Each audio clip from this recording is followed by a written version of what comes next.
é a parábola da figueira.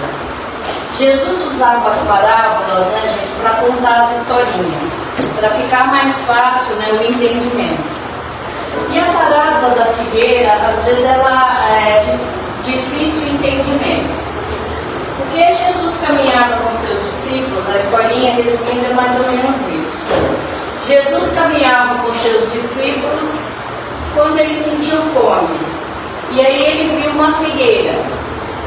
E foi até a figueira. A figueira estava cheia de folhas bem verdinhas. Só que chegando lá, ele não encontrou fruto algum. E aí ele amaldiçoou aquela figueira e diz: você nunca mais dará fruto. E aí vai embora. E os apóstolos, né, ficam ali olhando, achando estranho, né? Aquilo parece que não condizia com os ensinamentos do Mestre Jesus. E no outro dia, né, Pedro passando por ali, olha, gente, e a figueira está absolutamente seca, secou completamente. E aí Pedro fala: mas Jesus, o que aconteceu, né? Achou que Jesus foi um pouco radical naquele momento, né? Na compreensão de Pedro, né? E aí ele chama a atenção, homem de pouca fé, né? Que ele confiasse que ali tinha um grande ensinamento. Então, gente, na verdade, e que Pedro vai entender isso depois, acompanhando Jesus na sua trajetória de vida. Mas resumindo a história, o que essa parábola traz de fato, gente? A importância da fé. E que a nossa fé não seja uma fé, né, que não dê frutos. Né? Uma fé sem obras, sem realizações. Que a nossa existência, seja uma profissão de fé, mas que também, né, se realize nessa existência através das nossas obras. E ele fala, por exemplo, gente, que ele questiona aquelas pessoas, por exemplo, que falam bonito, né, que tem aquela eloquência, que encanta, né, quando fala, mas que na verdade as suas ações não condiz com aquilo que ela fala. Né? Época de política, né, de eleição, a gente vê muito isso, né? O pessoal fala bonito, alguns, né, gente, enche a boca para falar, para prometer, mas depois, né, as suas obras, muitas vezes, vamos colocar todo mundo no mesmo balaio, mas muitas vezes as obras não condizem com as suas palavras. E nós seremos cobrados por isso. Nós seremos responsabilizados por isso. Né? E essa passagem do Evangelho trata também, gente, da questão da nossa fé, do trabalho, por exemplo, da nossa religiosidade. Então, eu como espírita, por exemplo, tenho sido, né, de fato, um meio entre a espiritualidade e o ambiente que eu vivo. Eu estou usando a minha capacidade, o meu dom, aquilo que eu recebi como um empréstimo, para transformar de fato a vida das pessoas. Porque aquele que de alguma maneira professa uma religião, porque a religião, gente, eu gosto sempre da origem das palavras.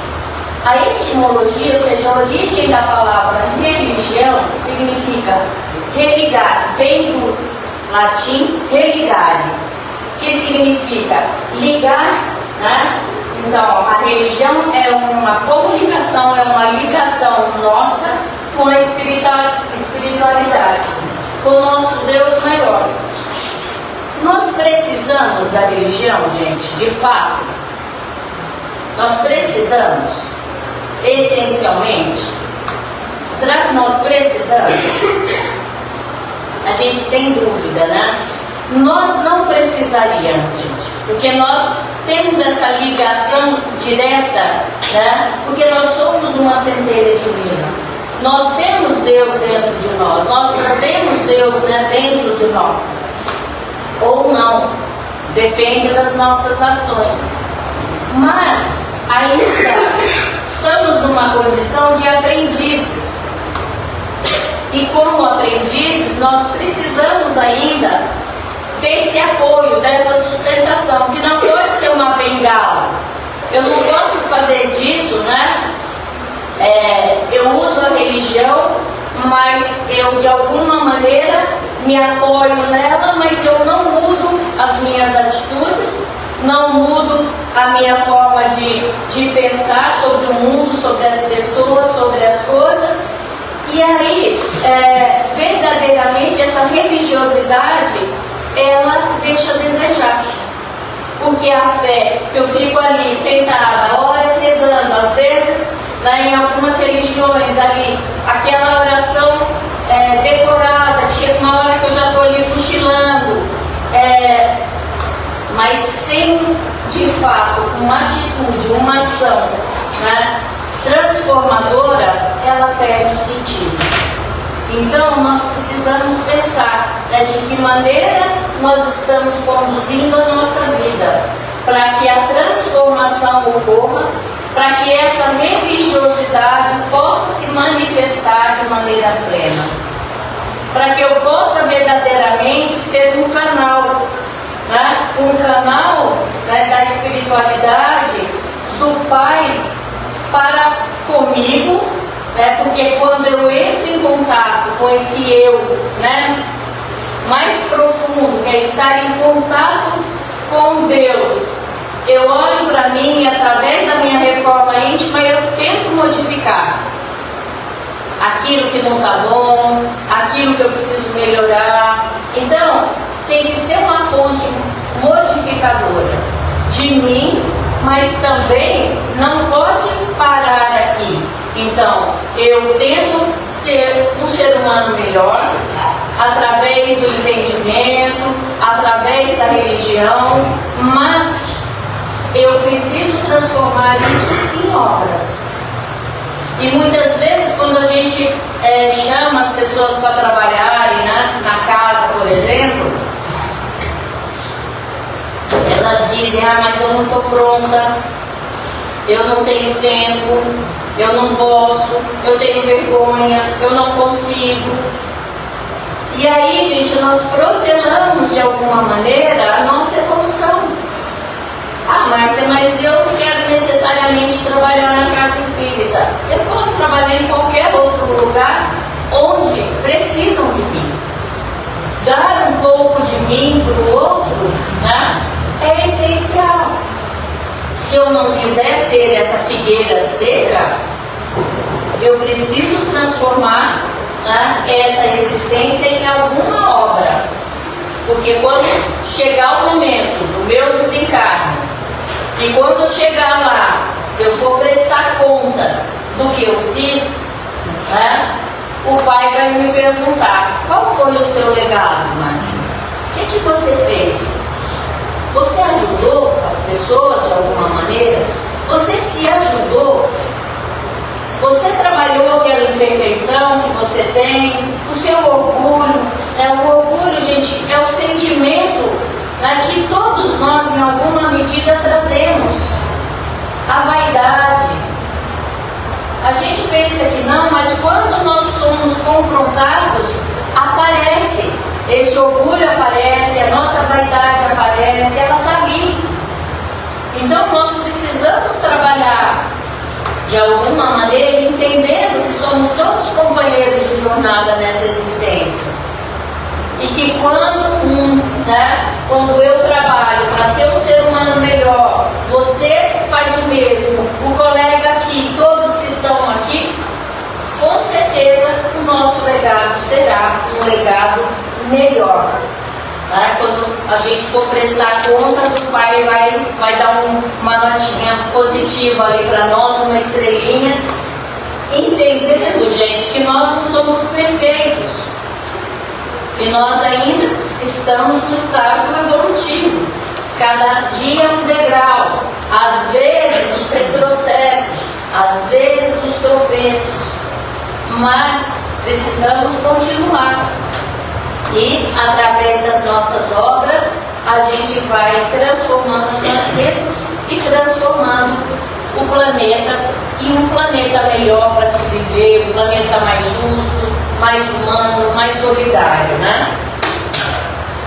Então, ele fala aqui, gente, sobre o poder da fé, né? A fé, com ela movemos montanhas, e tudo que pedimos em oração, se acreditássemos, receberíamos. Então, quando ele fala também, gente, do poder da fé, em outra parábola, ele vai falar, né, que a fé remove montanha, ele está falando disso, do poder da fé, do poder da gente acreditar. Mas não é acreditar e ficar aqui parado. Um dia eu vou ganhar na loteria esportiva. Um dia eu vou ganhar na Mega Sena. A loteria esportiva nem faz sucesso mais, né? Não está atrasado. Amém? Vocês veem o tanto que eu jogo, né, gente? Então, vou jogar na Mega Sena, vou ficar sentado esperando se eu quiser conquistar uma casa, um bem, algum conforto material. Será que é simplesmente isso, gente? Né? Oh meu Deus, me ajuda a ganhar na Mega Sena, né? Porque aí minha vida vai mudar. Tudo bem, gente, pedir não faz mal, não arranca pedaço, né? Mas, de fato, as nossas conquistas, elas são fruto do nosso trabalho. Não é parado ali esperando que as coisas venham. A gente às vezes pede, oh meu Deus, né, me dê tal coisa, me dê um bom trabalho, me dê isso ou aquilo, eu gostaria tanto. Mas é assim, gente, enquanto está no plano do nosso pensamento e nós não damos aquele primeiro passo, fazemos aquele primeiro movimento para que as coisas aconteçam, elas dificilmente vão acontecer. Exceto aqueles, né, que ganham na Mega Sena lá.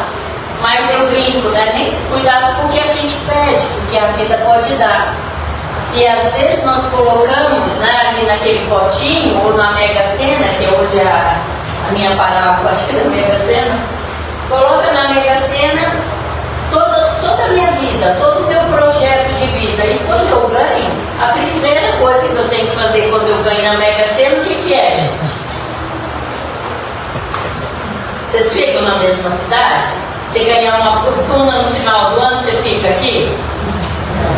Se não, no outro dia tem 100 lá na sua porta, batendo, pedindo uma ajuda, você começa a se preocupar com a segurança. Se antes da sua casa o portão ficava aberto, você começa a trancar, faz um muro 2 vezes mais alto, não é assim? E aí, gente, esse muro também me separa, né, das pessoas que eu conversava, que eu me distraía, que me faziam bem. Então nós temos que ter cuidado, porque às vezes a gente acha que algo vai ser transformador na nossa vida e vai nos ajudar muito, e nem sempre é assim.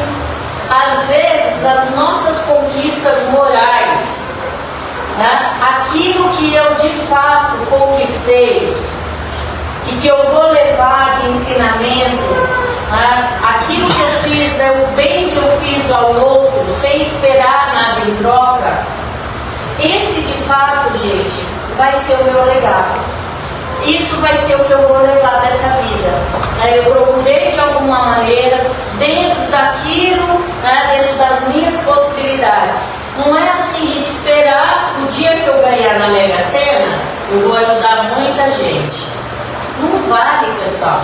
Jesus já dizia, mais vale aquela, né, que pega ali o seu alimento e divide com quem precisa, do que aquele que tem muito, tá, e dá um pouco do que tem. Porque nós não podemos esperar ter muito para a gente dividir. A gente tem que dividir o pouco que nós temos. E aí nós multiplicamos. Tá? Então é um pouco diferente. Então tomamos cuidado às vezes com o que a gente pede, com o que a gente deseja, e pensar se aquilo verdadeiramente vai trazer um benefício para mim. Né? Pensarmos com calma no que nós pedimos ao Pai. A fé precisa ser seguida da ação. A aparência da religiosidade, a aparência da eloquência no falar, a aparência física, aquele que acha que é muito bom profissionalmente. Mas será que junto, né, dessa competência, às vezes uma competência acadêmica, um conhecimento muito importante, será que ele está acompanhado, até mesmo conquista de bens materiais? Se ele não vier junto, gente, acompanhado das conquistas morais e espirituais, elas serão sempre uma contradição. Porque nós viemos aqui, de fato, aprender a amar, aprender a compartilhar, aprendermos a andar com os outros. Né? Então a partilha é de fato aquilo que nós viemos aprender aqui. Porque é através do outro, é com o outro, que nós melhoramos. E aí ele continua falando: a fé sem obras é morta. A crença religiosa, né, sem trabalho. E aí ele fala, volta a falar da questão da figueira. Quando ele amaldiçoou a figueira, ele também, gente, estava falando da hipocrisia. Da hipocrisia daqueles que não produzem fruto algum. Ah, mas eu quero um mundo melhor. Tá, mas o que você está fazendo para isso? Ah, eu desejaria uma família melhor. Né? A gente adora falar e reclamar da família, mas assim, qual é o seu papel dentro da família? Se é um fruto, você dá frutos ou você é igual à figueira? Você contribui para tornar essa família melhor? Para que de fato ali haja harmonia, haja um espaço de convivência saudável, respeitosa, não sem divergências, né, gente? Os conflitos, eles são necessários, mas é importante que eles, né, sejam de maneira respeitosa. Que é diferente de uma briga, né? Porque na briga ninguém tem razão. Então quando a família briga ali, né, tá faltando religiosidade. Está faltando ter um pouquinho de Deus ali para buscar uma forma de diálogo, de conversa mais pacífica. Guardar, e aí ele diz aqui: guardar, pois, o êxtase religioso no coração, sem sabedoria e amor, consubstanciados no serviço da bondade e da educação, será conservar na terra viva o sentimento de amor, o sentimento de compaixão e de tornar esse ambiente, a terra, um ambiente melhor. Então, nós precisamos semear aqui na terra, gente, né, boas atitudes, bons pensamentos, boas obras. Porque é igual a sementinha, né? A gente planta, tem que esperar ela brotar, para isso a gente tem que molhar todos os dias, é um processo. E a nossa fé, né, da mesma maneira. Então eu preciso, de alguma maneira, me transformar numa figueira seca, numa figueira que produza bons frutos, né? Para que de alguma maneira a gente dê conta da nossa tarefinha aqui na terra, porque é isso que o Pai espera de nós. Aí voltando para cá, ele diz o seguinte: a figueira seca é o símbolo das pessoas que apenas aparentam bem, mas na realidade nada produzem de bom. Dos oradores que possuem mais brilho do que solidez, dotados de verniz das palavras, de maneira que essas agradam aos ouvidos, mas quando analisamos, nada revelam de substancial para o coração. E quando as acabamos de ouvir, perguntamos: que proveito tivemos? Então a gente sabe, gente, quando a pessoa está falando, que ela é verdadeira. Agora, se eu falo uma coisa, mas na vida eu faço outra. Para os filhos, por exemplo, é muito complicado, gente. Às vezes os pais pedem uma coisa para os filhos, pedem que eles sejam respeitosos, pedem para que eles não usem palavrões, pedem para que eles respeitem os outros. Mas se eu, como pai, como mãe, não for de alguma maneira um exemplo para o filho, e a gente cansava de ver, dizer na escola: aqui não pode xingar. os garotos diziam, ah, mas meu pai xinga, lá em casa a gente xinga. Então a gente dizia, lá pode ser que sim, mas aqui não, aqui é um espaço coletivo, onde nós precisamos respeitar, né, todos que estão aqui. Então é um trabalho de formiguinha, gente. Porque eu não posso mostrar aquela família perfeita da margarina, que todo mundo acorda bonitinho, ninguém está com olheira, ninguém está com a cara amassada, e está tudo perfeito. Mas, né, por trás não é bem assim. Então, verdadeiramente, a gente precisa trabalhar para que a gente não seja um engano, né, para as pessoas, na verdade. É também o símbolo de todas as pessoas que podem ser úteis e não são. Ele está falando da parábola da figueira seca.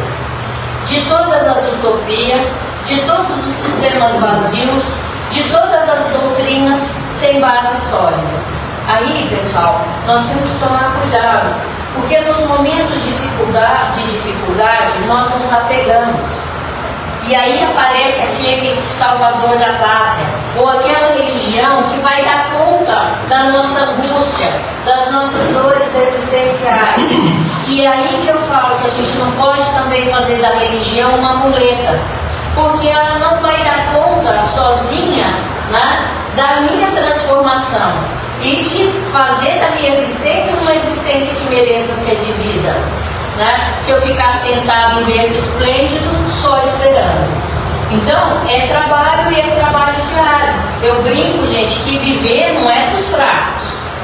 Todo dia, né, é um desafio. Todo dia também é uma possibilidade.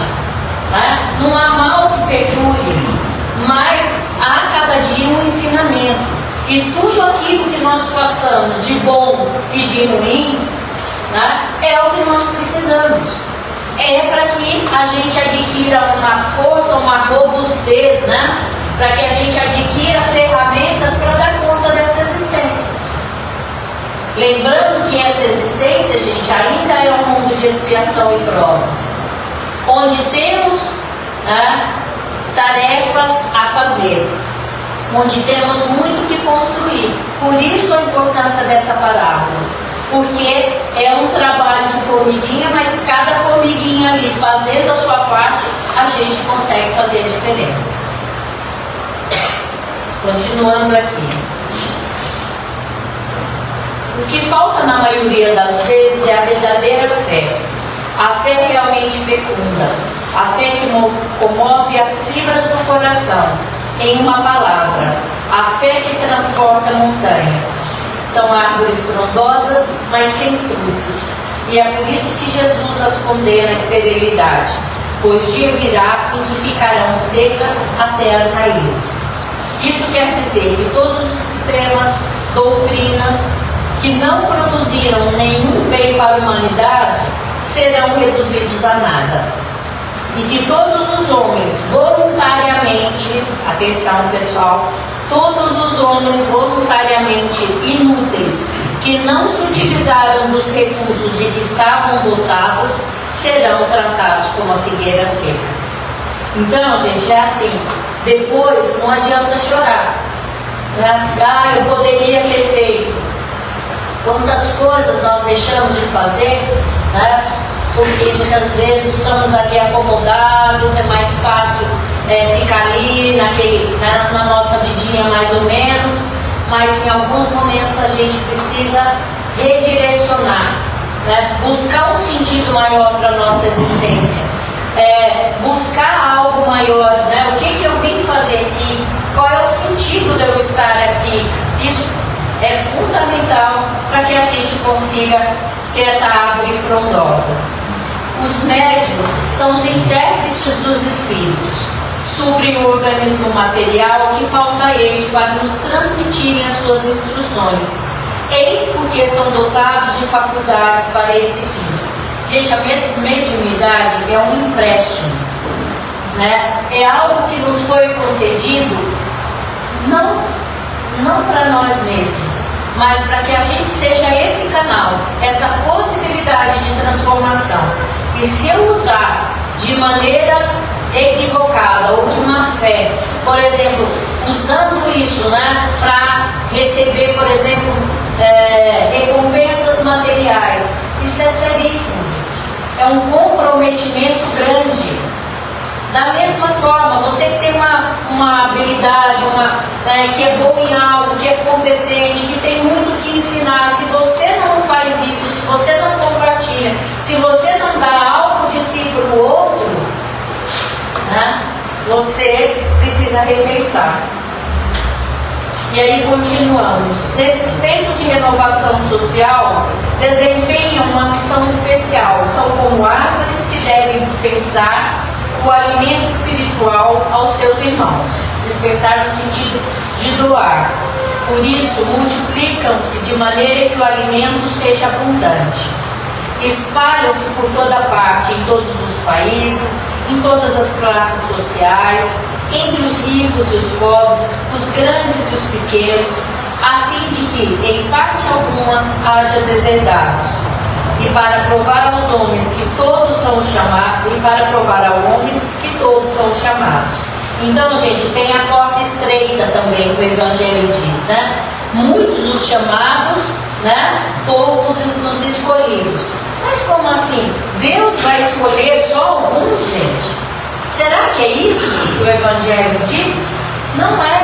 Deus chama todo mundo. Mas quem de fato arregaça as mangas e fala, não, eu vou trabalhar, porque eu vou com dificuldade, eu vou dentro do tempo que eu tenho, eu vou dentro das minhas possibilidades, mas eu vou. E aí sim eu posso passar por essa porta estreita. Essa porta estreita significa, né, o reino dos céus. Se eu quiser ascender a uma condição de espírito mais evoluído, eu preciso passar por essa porta.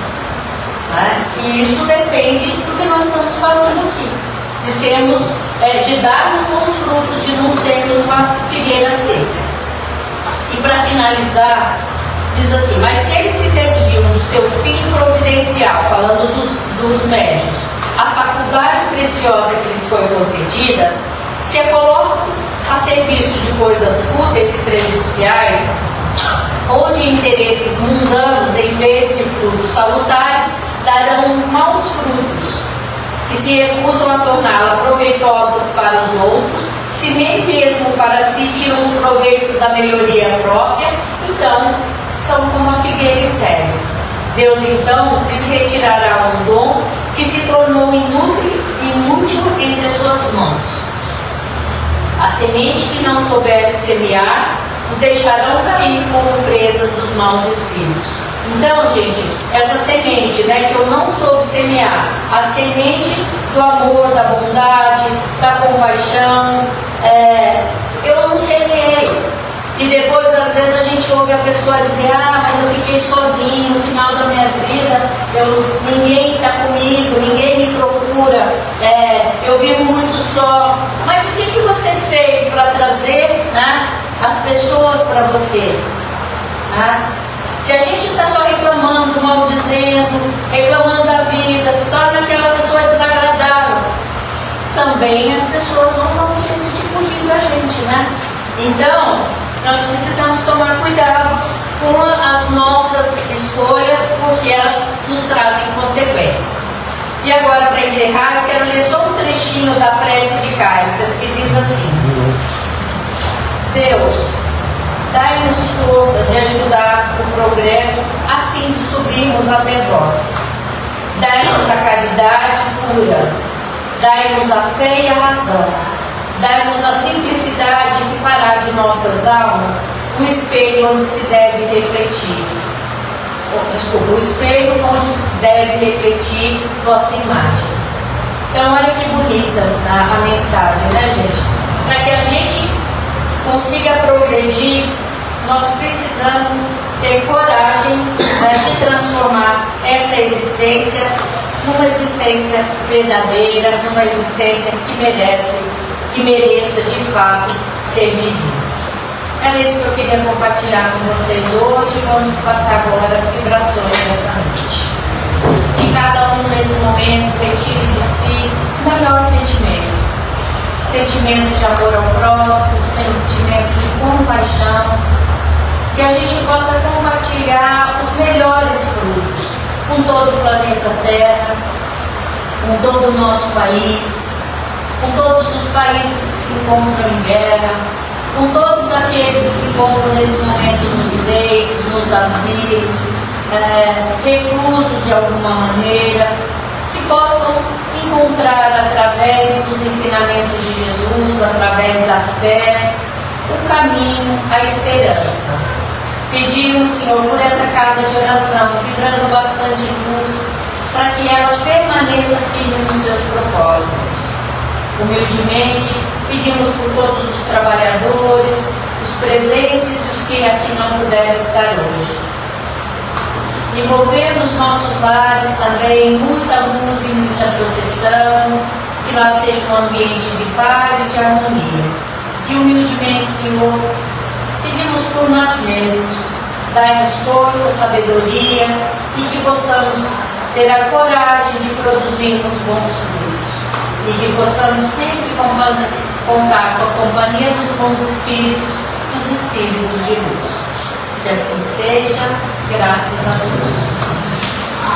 Boa noite, gente. Tenha uma boa semana.